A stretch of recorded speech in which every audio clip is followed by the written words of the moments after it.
मैं डॉक्टर भामा अग्रवाल आपके अपने यूट्यूब चैनल पर आपका स्वागत करती हूँ, अभिनंदन करती हूँ। ये प्यारे बच्चों, आज हम छायावादी कवित्री महादेवी वर्मा जी द्वारा रचित दुख की बदली नामक कविता का अध्ययन आरंभ करते हैं। यहाँ कवित्री ने अपने जीवन की तुलना बादल से की है और मन में जो संवेदना, तनाव, चिंता और भावुकता है, उसकी तुलना उन्होंने बादल में होने वाले पानी के भार से की है। यहाँ क्योंकि कवित्री रहस्यवादी भावों से भरी हुई है, अतः रहस्यवाद के तीसरे चरण विरह को इस कविता का प्रमुख स्वर बनाया है और वो कहती हैं कि मैं तो नीर भरी दुख की बदली हूँ। जिस प्रकार बादल में बिजली चमकती है, पानी बरसता है, नदियाँ बहने लगती हैं, कुछ देर बाद वह बादल बरसकर समाप्त हो जाता है। तो कवित्री ने अपनी तुलना इस प्रकार बादल से करते हुए की है कि संसार और यह शरीर नाशवान है। शरीर की नश्वरता पर प्रकाश डालते हुए उन्होंने कहा है कि जिस प्रकार बरसने के बाद बादल समाप्त हो जाता है, मेरा जीवन भी क्षणिक है, पल भर के लिए है, क्षणभंगुर है। बादल में पानी वाष्प के रूप में एकत्रित होता है, तो मेरे हृदय में भी संसार भर के दुख, चिंता, तनाव, संवेदना के नन्हे नन्हे कण एकत्रित हो जाते हैं। जिस प्रकार बादलों में बिजलियां चमकती हैं, उस प्रकार मेरी आंखें चमकती रहती हैं। जैसे बादल बरसते हैं, नदी के रूप में बहने लगते हैं, उसी प्रकार मेरे मन के वो भाव जो इस मानवता की पीड़ा से एकत्रित हुए हैं, वो आँखों में आंसू के रूप में बरस जाते हैं और मेरे मन का भार हल्का कर देते हैं। जैसे धूल के कणों पर बारिश की बूंदें पड़ने पर वह धूल के कण स्थिर हो जाते हैं, जम जाते हैं, बैठ जाते हैं, पानी के नीचे आ जाते हैं। ठीक उसी प्रकार मेरे आंखों से बहने वाले इन आंसुओं के कारण दुखी और पीड़ित मानवता को, मेरे मन के बोझ को हल्कापन और नए जीवन का संचार मिलता है। अर्थात कवित्री महादेवी वर्मा जी अपने जीवन की तुलना बादलों से करते हुए अपने मन की वेदना, तनाव, दुख को व्यक्त कर रही हैं तथा मानवता के राह में, परमात्मा की प्राप्ति में जीवात्मा की विरह व्यथा को स्पष्ट कर इस प्रकार अपने मनोभावों को सजीवता और संजीदगी प्रदान करती है। तो आइए बच्चों, अब हम इस कविता के इसी प्रकार के भावों से भरे पदों को पढ़ते हैं, उनकी व्याख्या करते हैं। पद संख्या 1। मैं नीर भरी दुख की बदली, स्पंदन में चीर निस्पंद बसा, क्रंदन में आहत विश्व हंसा, नैनों में दीपक से जलते, पलकों में निर्झरी मछली, मैं नीर भरी दुख की बदली। प्रसंग। प्रस्तुत पद हमारी हिंदी की पाठ्य पुस्तक आधुनिक हिंदी कविता में संकलित छायावाद की आधार स्तंभ कवित्री श्री महादेवी वर्मा जी द्वारा रचित दुख की बदली नामक कविता से लिया गया है। संदर्भ। यहाँ कवित्री ने अपने मन में जो विरह समाया हुआ है, मानवता के प्रति संवेदना है, जन जीवन में समाई हुई पीड़ा को देखकर मन जो घायल है, चिंतित है, उन सबको अपने हृदय में समेटे हुए हैं। और जब इस तनाव का, इस चिंता का, इस विरह का भार बढ़ता है तो उनकी आंखों से आंसू बह निकलते हैं।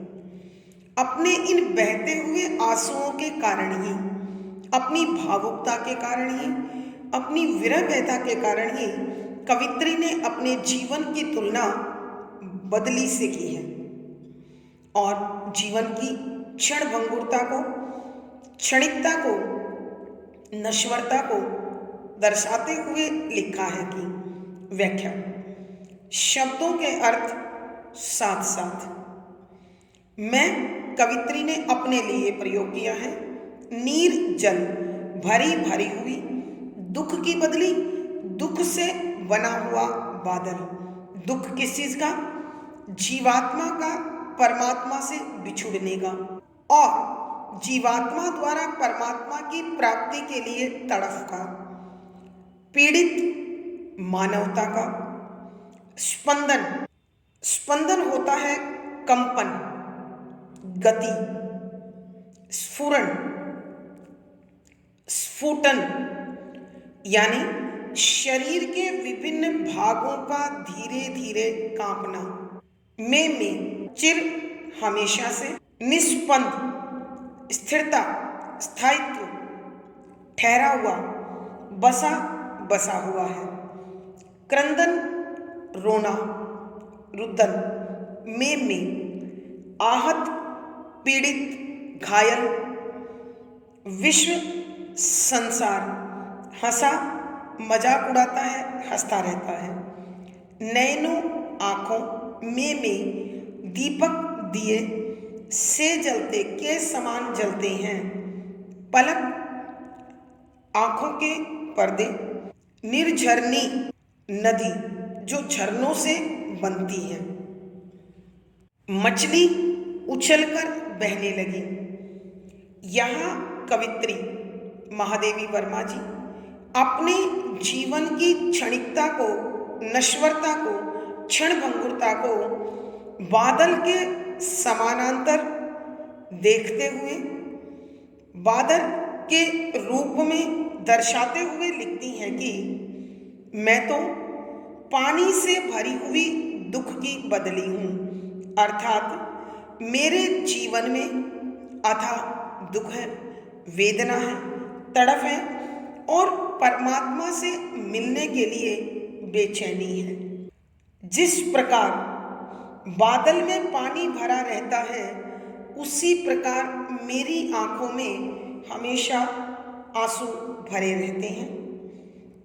स्पंदन में चीर निस्पंद बसा, कि जिस प्रकार बादलों में हमेशा से एक एक पानी की बूंद भाप के रूप में संचित होती है, अर्थात वहाँ हमेशा से गति है, लेकिन बादल बनते हुए फिर भी स्थिर दिखाई देते हैं। उसी प्रकार मेरे जीवन में भी, प्राणों में भी हमेशा से कंपन, तड़फ, विरह भरा रहा और इतना भर गया कि वहाँ चीर जड़ता समा गई, अर्थात मैं हमेशा स्थिर ही दिखाई दी, स्थायी ही दिखाई दी।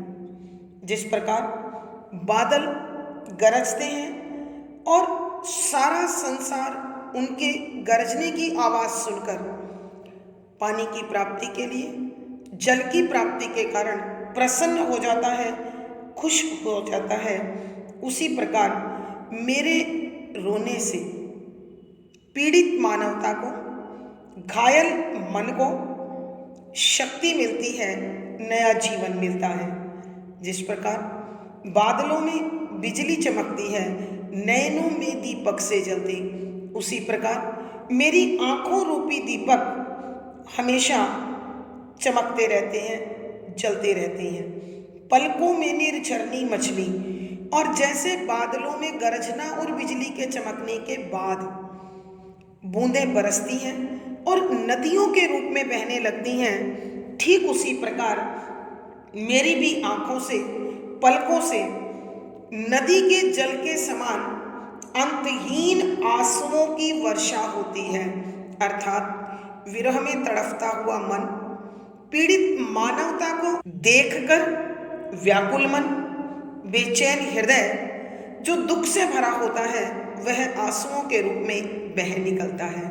आइए बच्चों, हम एक बार फिर इस पद की व्याख्या करते हैं। यहाँ कवित्री महादेवी वर्मा जी ने इस संसार में शरीर की क्षणभंगुरता और नश्वरता पर प्रकाश डालते हुए कहा है कि जिस प्रकार बादल बनते हैं और बरसने के साथ ही समाप्त हो जाते हैं, ठीक उसी प्रकार मैं भी कुछ समय के लिए इस संसार में जीवन प्राप्त किए हुए हूँ और मेरा यह जीवन क्षणिक है और मेरे इस जीवन में अनेक दुख के, वेदना के और जीवात्मा की विरह से व्याकुलता के दर्द भरे बादल बने हुए हैं। जिस प्रकार बादल में पानी भरा रहता है, उसी प्रकार मेरी आंखों में आंसू भरे रहते हैं। स्पंदन में चीर निस्पंद बसा कि जिस प्रकार बादल एक एक पानी की बूंद को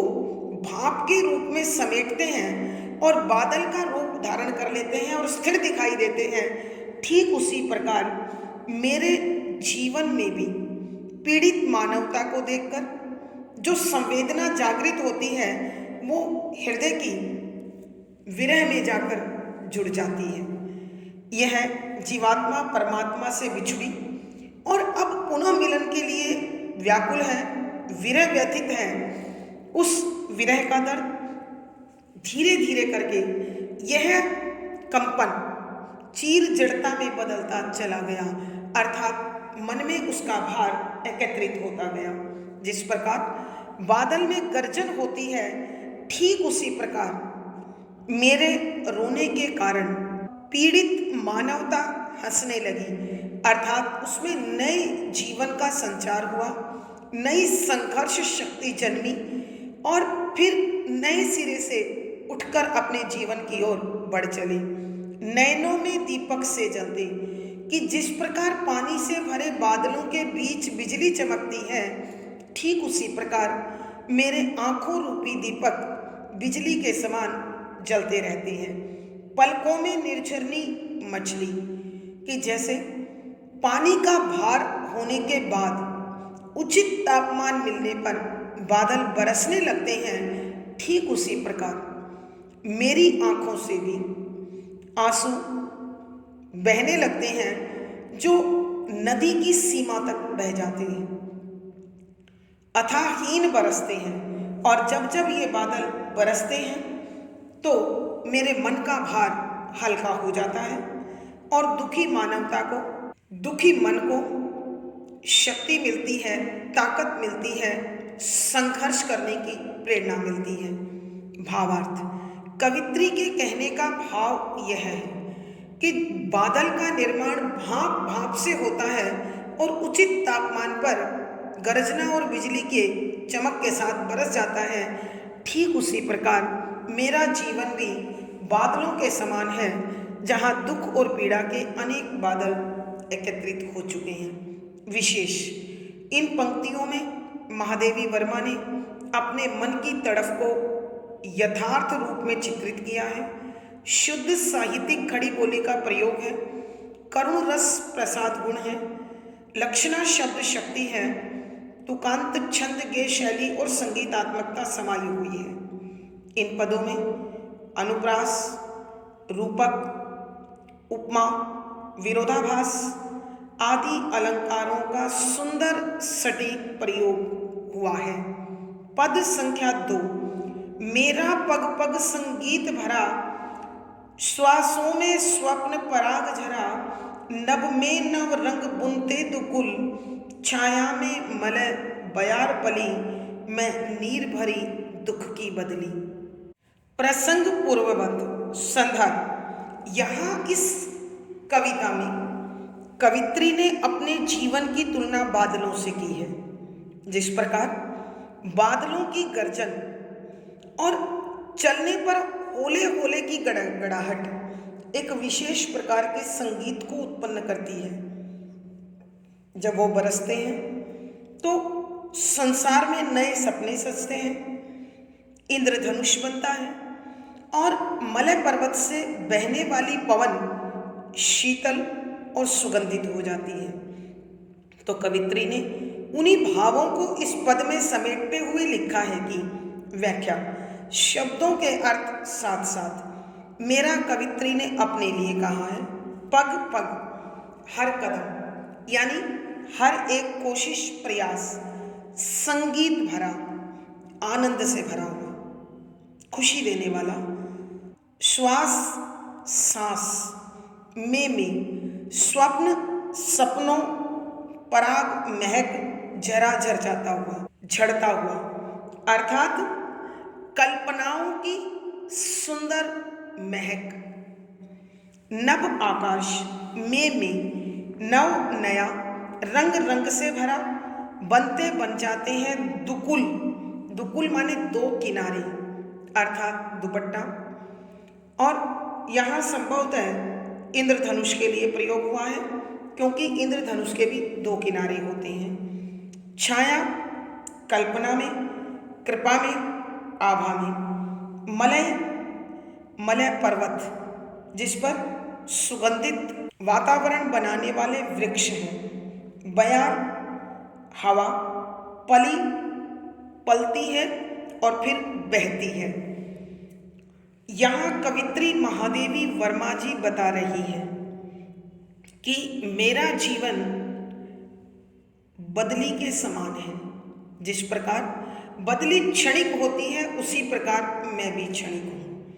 मेरा पग पग संगीत भरा, कि जिस प्रकार बादलों में गर्जना होती है और जल से भरे हुए बादल जब इस आकाश में विचरते हैं, चलते हैं, तो आपस में टकराने से हल्की हल्की गड़गड़ाहट की आवाज़ सुनाई देती है, जो एक विशेष प्रकार के संगीत का सृजन करती है, निर्माण करती है।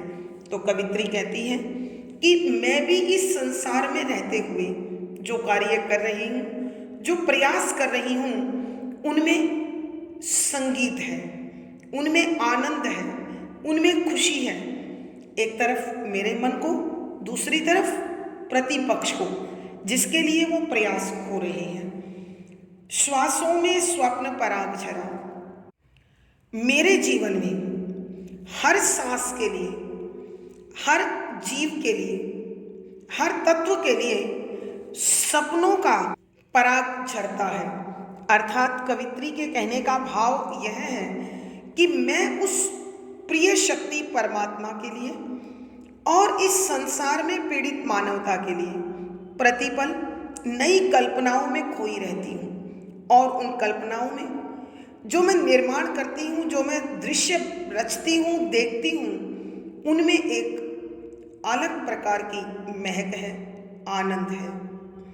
बादलों के बरसने से जिस प्रकार आकाश में इंद्रधनुष की रंगीन चमक बिखर जाती है, सतरंगी आभा बिखर जाती है, पूरा आकाश रंगमय हो जाता है, ठीक उसी प्रकार नभ के नव रंग बुनते दो कुल, कि जिस प्रकार आकाश में इंद्रधनुष की रचना पूरे आकाश को नए रंगों से भर देती है। बादलों के बरसने के बाद जिस इंद्रधनुष की संरचना हुई, ठीक उसी प्रकार मेरी आंखों से बहने वाले आंसुओं के बाद इस संसार में नए सपने सजते हैं, नए रंग बिखरते हैं। अर्थात जीवन में नए भावों के संचार के कारण नए रंग की खुशियाँ उनमें छा जाती हैं और मैं भाव विभोर होकर नए नए पदों की रचना करती हूँ, जो उस ईश्वरीय सत्ता से अपनी चमक लेकर आलोकित करते हैं, सुशोभित करते हैं। छाया में मलय बयार पली, कि मेरे हृदय में उस परमपिता परमात्मा की कृपा से, उसकी चमक से सुगंधित और शीतल बना देने वाली हवा बहने लगती है, अर्थात मन को शांति देने वाले भावों का जन्म होने लगता है, खुशी की अनुभूति होती है, आनंद महसूस होता है। तो आइए बच्चों, एक बार फिर हम इस पद की व्याख्या करते हैं।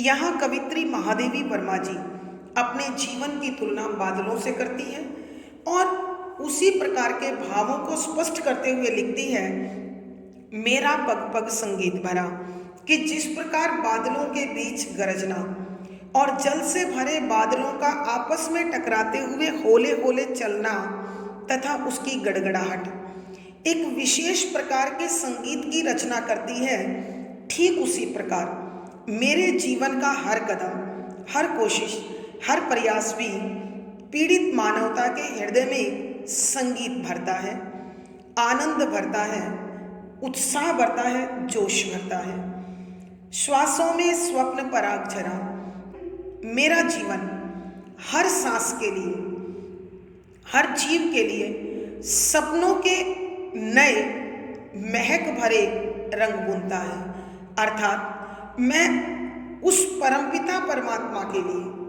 अपनी हर सांस पर एक नए चित्र की कल्पना करती हूँ और उस कल्पित चित्र से अपने जीवन को और संसार को सुशोभित करती हूँ।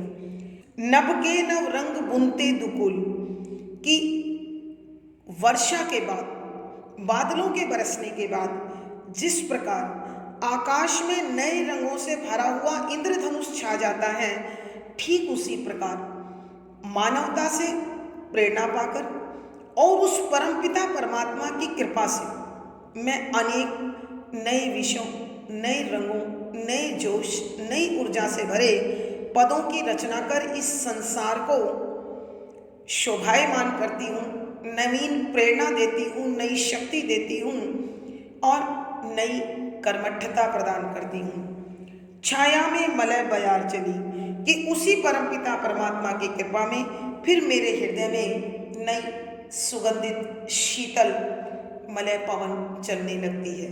जैसे वर्षा के बाद मलय पर्वत की ओर से आने वाली हवाएं सुगंधित और शीतल होती हैं, ठीक उसी प्रकार मेरी आंखों से बरसने वाले इस जल के बाद मन का भार हल्का हो जाता है और यह सारा संसार एक नए रंग में दिखाई देने लगता है, जिसके कारण मैं शीतलता और आनंद की महक को अनुभव करती हूँ।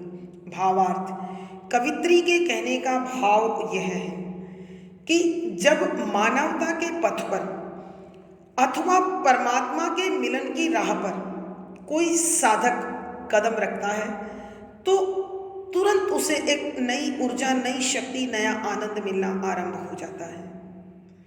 विशेष यहाँ कवित्री ने अपने जीवन की तुलना बादलों से करते हुए अपने मन की तड़फ को स्वर प्रदान किया है। शुद्ध साहित्यिक खड़ी बोली का प्रयोग है, करुण रस प्रसाद गुण है, लक्षणा शब्द शक्ति है, तुकांत छंद गे शैली और संगीतात्मकता है। पद में अनुप्रास, रूपक, उपमा, पदमैत्री, पुनरुक्ति, प्रकाश आदि अलंकारों का सुंदर सटीक प्रयोग हुआ है। आज की कक्षा में प्यारे बच्चों इतना ही। अगली कक्षा में फिर मुलाकात होगी। आशा है पढ़ा गया विषय आपको समझ में आया होगा। अपने विचार कमेंट बॉक्स में लिखें, वीडियो को लाइक करें, शेयर करें और चैनल सब्सक्राइब करें। आपका दिन और जीवन मंगलमय हो, इसी शुभकामना के साथ आभार, धन्यवाद।